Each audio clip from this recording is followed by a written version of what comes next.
నమస్తే, welcome to CR news. నేను పుష్ప. నమస్తే, నా పేరు ప్రశాంతి. సిఆర్ న్యూస్ కు స్వాగతం. రాష్ట్రంలో వైసీపీ పాలన అవినీతి మయమైపోయిందని, ప్రజల మార్పు కోరుకుంటున్నారని, ఎన్నికల్లో వైసీపీ నాయకుల దౌర్జన్యాలు అంతులేకుండా పోయాయని తిరుపతి బీజేపీ ఎంపీ అభ్యర్థి వరప్రసాద్ వెల్లడించారు. గూడూరు పట్టణంలో జనసేన పార్టీ కార్యాలయంలో జరిగిన విలేకరుల సమావేశంలో ఎంపీ అభ్యర్థి మాట్లాడారు.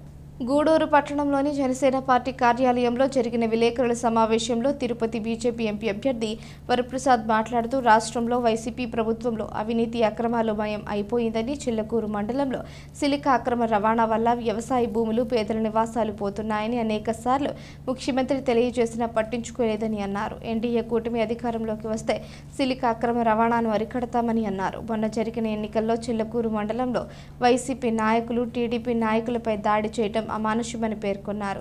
ఈ సమావేశంలో నాయకులు పులిమి శ్రీనివాసులు, పురుషోత్తం రెడ్డి, బిల్లు చెంచురామయ్య, బాలకృష్ణ నాయుడు, వెంకటేశ్వరరాజు తదితరులు పాల్గొన్నారు. లేకపోతే ఇంగిత జ్ఞానం లేదని చెప్పాలా. అలాగే అన్నీ ఏది చేసినా కూడా చివరికి ఒక కార్యకర్తగా, నేను కూడా ఒక సహకార్యకర్తగా, షర్మిల గారు మీరు కష్టకాలంలో ఉన్నప్పుడు ఇంత చేశారు, ఒక సహకార్యకర్తగా, వైఎస్ఆర్ పార్టీ సహకార్యకర్తగా జగన్మోహన్ రెడ్డి గారు చెప్పాను. షర్మిల గారు ఇంత పాదయాత్ర చేశారు, 3000 కిలోమీటర్లు వరకు పదవి ఇవ్వమని చెప్పాను. నేను కోరడం కూడా జరిగింది. అది అన్నా చెల్లెల మధ్యకి వెళ్ళలేదు. నేను ఒక సహకార్యకర్తగా నేను కోరడం జరిగింది. అలాగే ఒక సామాజిక వర్గాన్ని, ఉదాహరణకి చౌదరి సామాజిక వర్గాన్ని జరిగిన విషయాలే తెలియజేస్తున్నాను. ప్రశ్నలు చెప్పాను. ఎందుకు ఒక సామాజిక వర్గాన్ని దూరం చేసుకోవాల్సిన ఆవశ్యకత ఏముంది? 14లో 19లో వారు కూడా చేశారు కదా. ఆ చౌదరి సామాజిక వర్గం కూడా మనకి ఎంతో చేశారు కదా. ఈరోజు మనం ఎందుకు దూరం చేసుకుని వాళ్ళని అవమానం పెట్టినట్టుగా మనం రాజకీయం చేస్తే బాగుండదని చెప్పి జగన్మోహన్ రెడ్డి గారికి ఇవన్నీ కూడా నేను చెప్పడం జరిగింది. వీటికి ఏమాత్రం విలువ ఇవ్వకుండా వారి ఇష్టం వచ్చిన వాళ్ళని సలహాదారులు పెట్టుకుని, అనుకూలైన వాళ్ళని పెట్టుకుని, వారికి కావలసిన వాళ్ళని, వారు సామాజిక చెందిన వ్యక్తిని, అంటే ప్రజల్లో ఈ సామాజిక న్యాయం అంటూ అసలు ఆలోచన లేని వ్యక్తిని పెట్టుకున్నాడు చుట్టూ వాళ్ళని.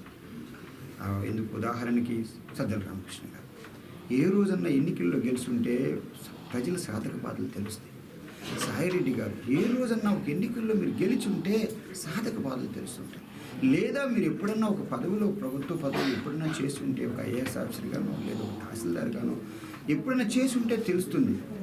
అలాగే పెద్దిరెడ్డి గారు కానివ్వండి, ఆయన కుమారుడు కానివ్వండి, అలాగే చెవిరెడ్డి భాస్కర్ రెడ్డి గారు, కరుణాకర్ రెడ్డి గారు, మధుసూదన్ రెడ్డి గారు, కావేస్తే ఇవన్నీ నేను చూసిన వాళ్ళు. సో ఎంతో బాధకరంగా చేసుకోవడం.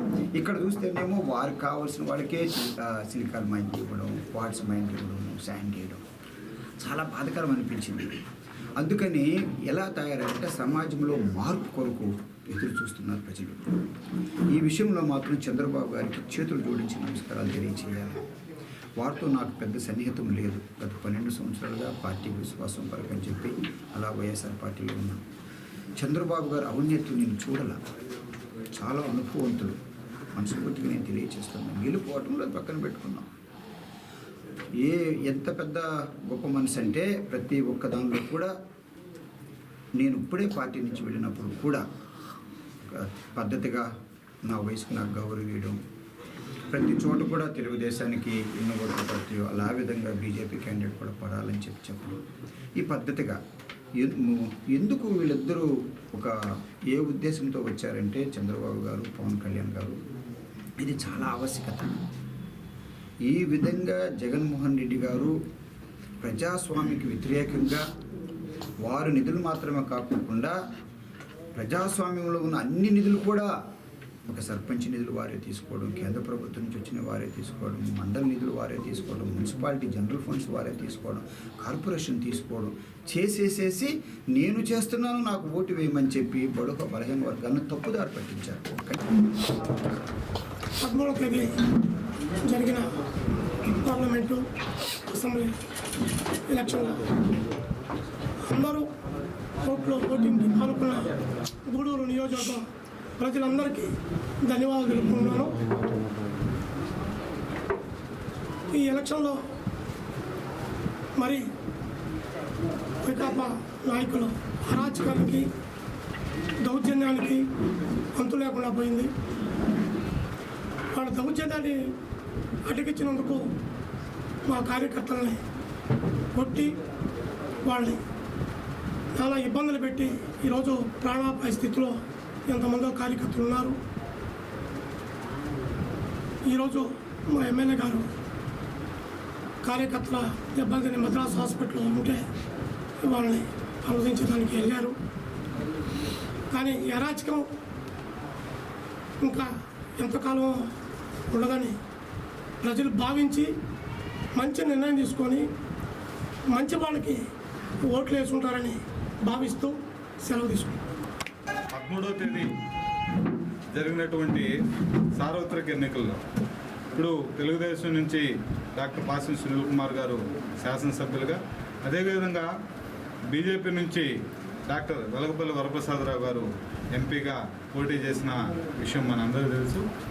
ఇక్కడ తెలుగుదేశం పార్టీ, బీజేపీ, జనసేన కార్యకర్తలు, నాయకులు అందరూ కూడా శ్రమని పణంగా పెట్టి ఈ 10-15 రోజుల పాటు అహర్నిశలు పనిచేసి గెలుపు కోసం కృషి చేసినందుకు ముందుగా మా కార్యకర్తలు అందరూ కూడా ఎన్డీఏ కుటుంబ సభ్యులందరికీ పేరు పేరున అభినందనలు, కృతజ్ఞతలు తెలియజేస్తున్నాం.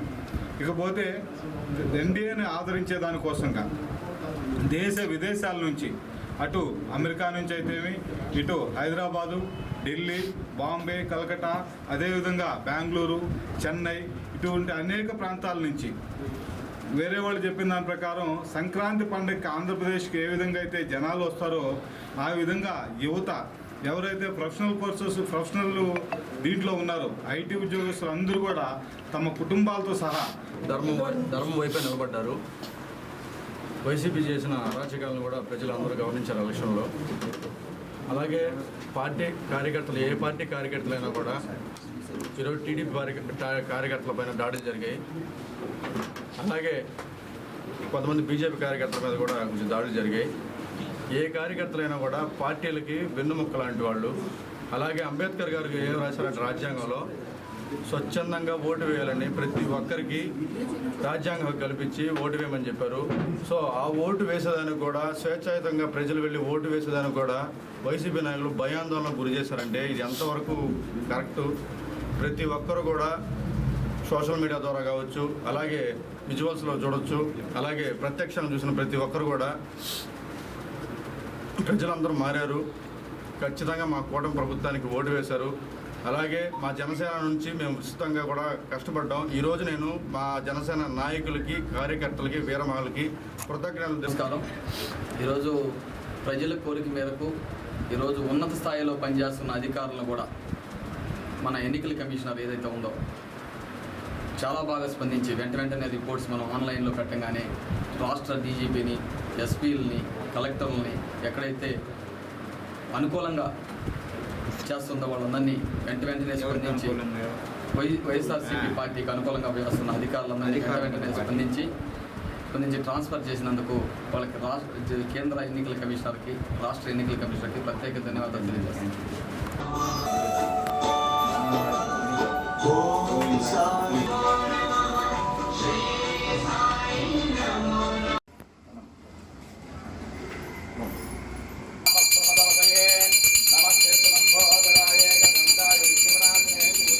हविषाः देवा यज्ञमकन्वत वसन्तोष्यासिधाज्यं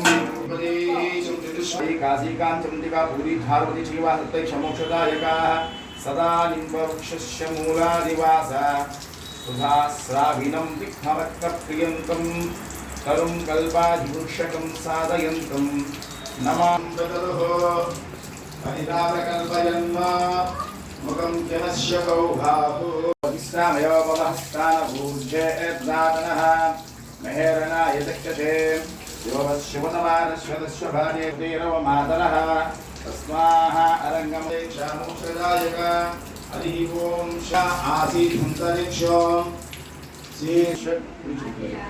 तस्मादस्माजायन्त एके च भयादतः गावो हरिग्निरे तस्मात्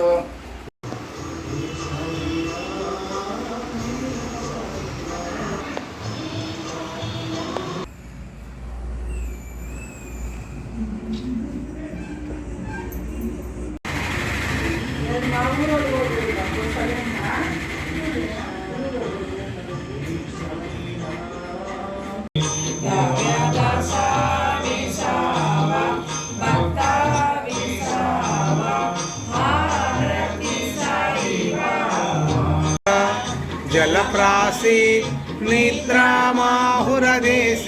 ऐसा जोली लोका जोडुनि करतव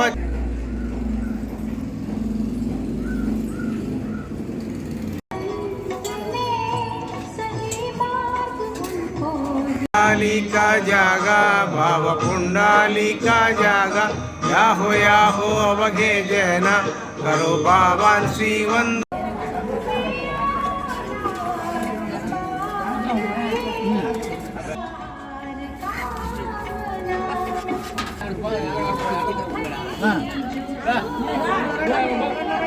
रा